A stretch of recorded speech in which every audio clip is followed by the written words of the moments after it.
Welcome to TechTutorials YouTube channel, and in this video I'm going to be showing you how to delete your Pinterest account. So first of all, obviously you'll have to log into your Pinterest account.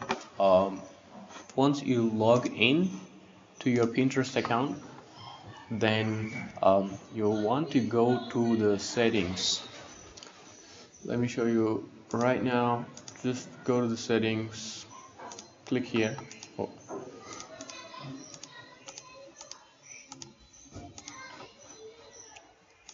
Or you can see the setting is actually at the bottom left side where you see more options, and then click on settings.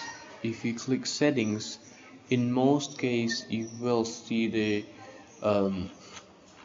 if you scroll down and then delete, you can see the account management and then delete account.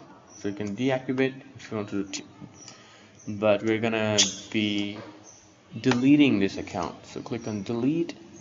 You're ready to delete, live forever. Click continue. Just type select other and then send email. So you are done with deleting your Pinterest account. I hope this video helps. I try to save your time by creating quick tutorials video. Please subscribe to my channel. Let me know in the comment what you think. Thanks for watching.